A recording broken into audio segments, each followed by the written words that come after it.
Hey guys, how's it going? Welcome back. This is the latest episode of the Universe Mode. Quite a good episode for you. It's week 2, SmackDown, show number 2. And as Michael Cole says, welcome to TTT Extra SmackDown. Quite a lot of info is packed into this episode. We're going to have some of the stipulations revealed for all the Extreme matches at Extreme Rules. And as you can see, starting off the show with a promo from The Miz, cut on top of a ladder. So he's going to have to defend his championship at Extreme Rules against Christian in a ladder match. Let's not forget it was Christian I defeated. Come on, move along. To win this title, don't worry TTT Universe, history will repeat itself. Oh no, that's corny. I'm the greatest Intercontinental Champion of all time. Yeah, we've heard him say that before. He didn't hold the belt for that long either.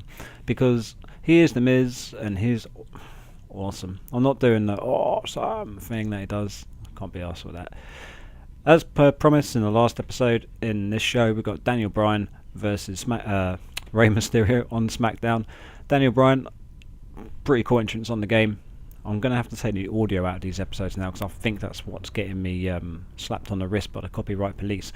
But if you could hear it, you hear the crowd chanting yes, along with him skipping down the ramp on his way to the ring.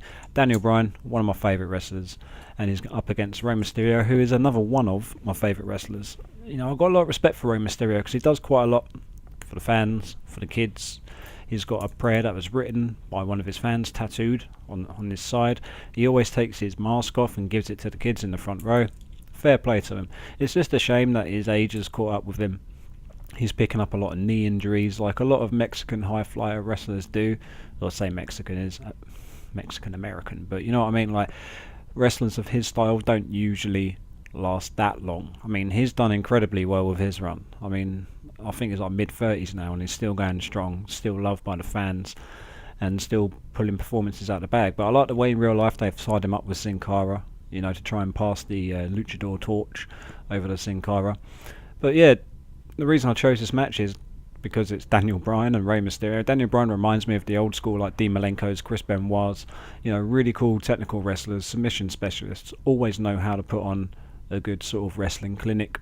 And then obviously Rey Mysterio is exciting when he gets going. Not so much now, he's slowed down, like I said. He has actually gained quite a lot of weight as well, which is why he wears a t-shirt now.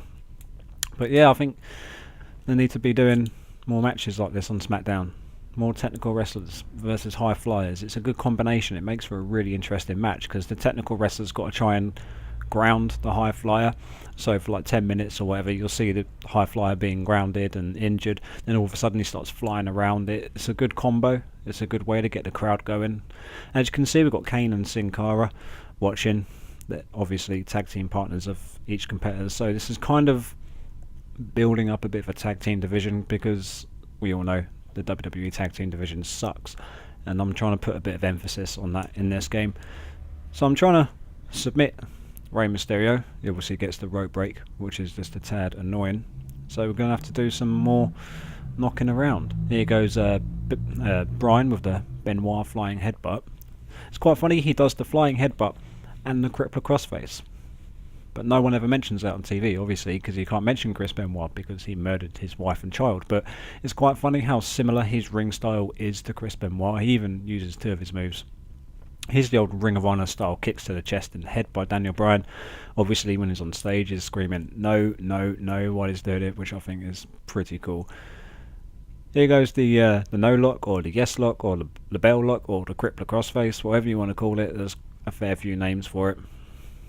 But yeah, the referee's back is turned for some reason because Sin Cara's trying to distract the ref. So if Mysterio taps, the ref doesn't see it. So yeah, again, another rope break. But we do go for another submission here in a moment. Yeah.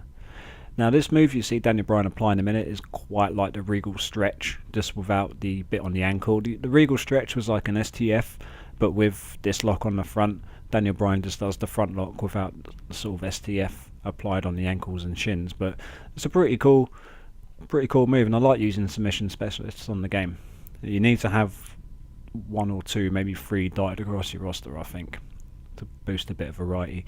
So as you can see, Rey Mysterio did tap out. He didn't manage to get a lot of offense in either. Pardon me, Jesus. But that's just because Daniel Bryan's cool. Now here's what I'm trying to do with the tag team division. Truth and Kingston, get your asses out here now. As you can see, I'm completely ignoring the PG direction. You'd never hear them say asses, or some of the words that you're going to be seeing in these promos. But here comes R-Truth and Kofi Kingston, the current tag team champions on the Universe mode. I'm not too keen on keeping the titles on them. I would like to use them as singles competitors a bit more. Mind you, I'd like to use Kane and Bryan as singles competitors more, but we don't really have a tag team until I can run out and download some people and create some cool tag teams. So Kane and I deserve a title shot. You guys have been ducking us for long enough.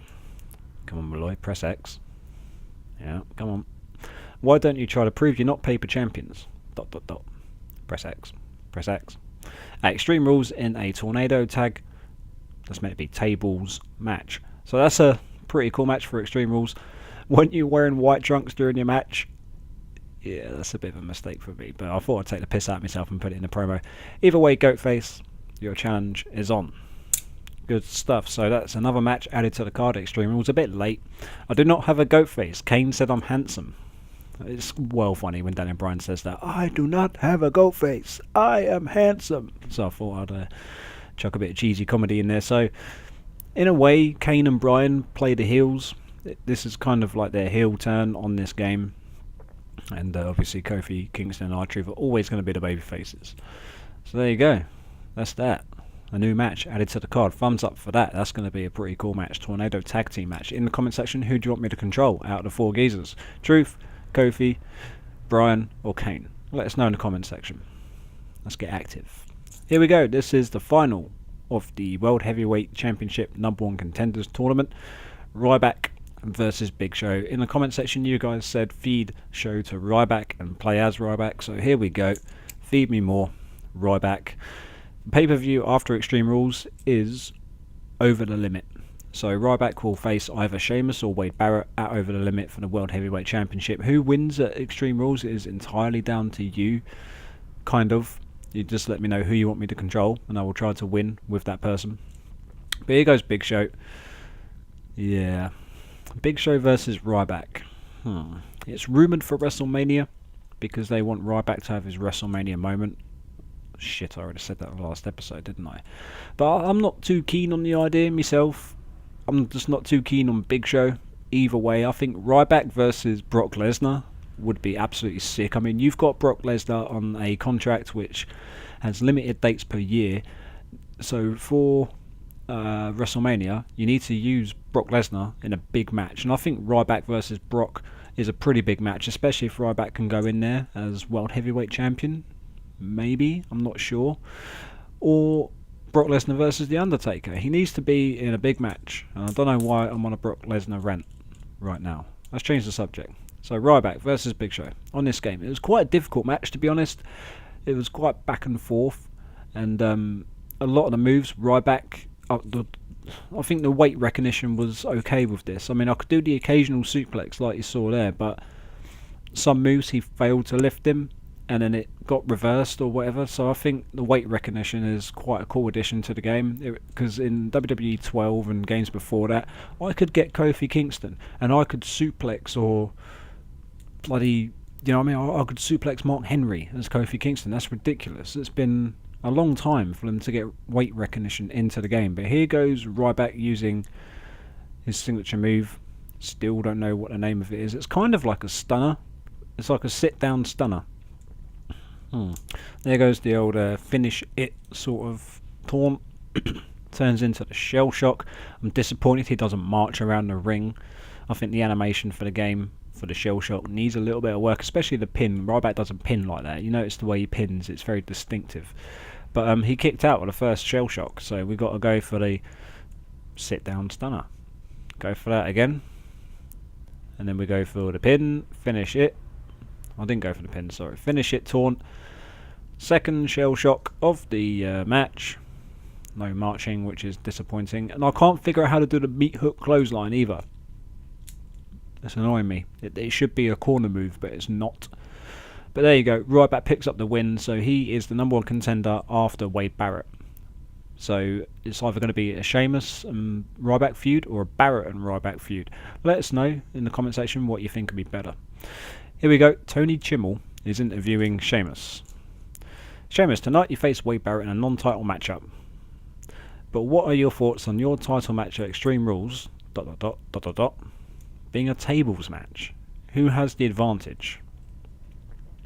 Question mark. Chimmel, where the fuck is Josh Matthews? Which is what I thought when I was sort of setting up the interview, so I thought, yeah, we'll let Sheamus ask that question. You know what, fella?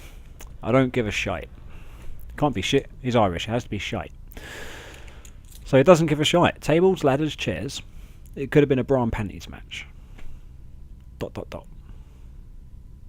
Tonight you're going to see Wade Barrett get his arse kicked. There you go. Straightforward. A little bit of comedy, but it's not as corny as the comedy he actually cuts on TV, which he needs to stop doing. It's annoying me. So we go. Sheamus versus Wade Barrett. I did say in the last episode you're going to get a preview of Extreme Rules with this, but this is a... it isn't a no disqualification. It's just a straightforward matchup, non-title. Sheamus with his celebration. Now I'm worried about Sheamus in real life now because he can never go heel again. You know, it just wouldn't make sense because of all the charity work that he does. Same as John Cena. You know, them two could never go heel, and it looks like we've got a Superman Sheamus sort of thing going on. You know, I don't like his face character. When he was a heel, when he first turned up to the WWE, and he was just a foul-mooded Irishman kicking the crap out of people, he had it in for John Cena, and he obviously won the title from him at Extreme Rules, I think, in a tables match, which is why I chose tables match for these two. But since he's been babyface, it's just really annoyed me, you know, and he's being pushed to the moon at the minute. I will give Sheamus a bit of credit though, because he is a big game player. You know what I mean? When he wants to, he can have a really good match, but that depends on who it's against. Like Daniel Bryan, for example, he's had some amazing matches with Antonio Cesaro just a couple of weeks ago on Raw. Was one of the best Raw matches I've seen in recent months. And Wade Barrett is actually getting quite a lot of offense in this match, which is a bit annoying, to be honest. There we go. Irish Curse backbreaker, which is another good thing about Sheamus. He has a lot of moves. He's got the Celtic Cross, he's got the Bro Kick, he's got White Noise, he's got the Irish Curse. That's one thing I will hand to Sheamus. He is a great performer, but his character sucks. Here we go. White Noise on top of the announce table. Boosh. I bet I haven't synced up the sound, and that just sounded really awkward. But yeah, White Noise for a table. Pretty cool moment. Wade Barrett, battered as fuck, but he still gets a lot of offense in, which is pretty cool because Barrett's got a really high rating on the game, which is why I put him in this feud. But yeah, Wade Barrett going for, I can't remember what this move is called, but Test used to use it. Who remembers Test? He used to use that move. Picks him up and he goes for the Winds of Change. I think that's what it's called. Not yet anyway, that was just a side slam. Winds of Change. Yeah, here we go. It's annoying he doesn't have his like ball hammer knockout blow, even though he nicked that move from Cassius Ohno. But that's a pretty cool move. But here we go, some more cutscenes. Sheamus and Wade Barrett going at it back and forth. It has been quite a battle, so I think these cutscenes are quite a good idea. And Drew McIntyre hands Barrett the steel chair when the referee's not looking. Wade lays out Sheamus. Drew wakes up the referee. Are we going to have an upset? 1, 2, 3. Wade Barrett defeats the World Heavyweight Champion 2 weeks before the Extreme Rules. Nice bit of momentum there for Wade. But he's not done yet. He's going to go and kick the crap out of Sheamus some more. Some kicks to the chest. A bit of pointing and screaming right in his face, which is pretty cool to see. And then, once the scene changes, come on.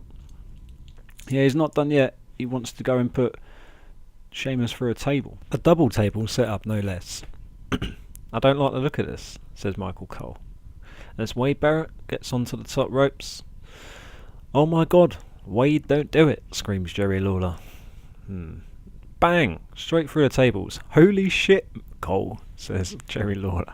Imagine if he'd come out and said that. Oh, Jesus. If this happens at Extreme Rules, we have a new champion. Tables match. I think I had to end the show with Barrett putting Sheamus through a table. If you did enjoy the episode, I really would appreciate a like. It's motivation to get these videos out a lot quicker, and they do take a long time to sort of put together. And not only that, but think of the storylines, like what to put where and what cutscenes to include and what matches to put together. You know, it's really cool. It's like fantasy booking for me. This is why I love this universe mode. I was going to do it as standard, but I thought, like I said in the last episode, I was like, well, from a subscriber's perspective, I don't feel as drawn in, but I'm hoping that these cutscenes are doing that for you. Either way, I enjoy doing it. So in the comment section, let us know all the questions I was asking throughout the show. What are your answers? Whack it in your comment section. Feel free to suggest future feuds and tag teams and ideas and things like that, because I do want this to be a really active series. So if you could be active for us and you enjoy the stuff, that's all I want to know. Thank you very much. So next episode will be Monday Night Raw, where we're going to be having a look at the Punk versus Jericho feud, Santino and Drew McIntyre. Well, I almost said Michael McIntyre then. Drew McIntyre. What's going on between those two? And is Heath Slater... What's wrong with my words? And is Heath Slater involved in that feud because he got the pin on Santino on Raw? Thanks to Drew's help. But what's going to be the deal there? You'll find out. And we've got Big E Langston making his NXT Spotlight debut on Monday Night Raw. Let us know what you want to see. Thank you very much, guys. See you soon.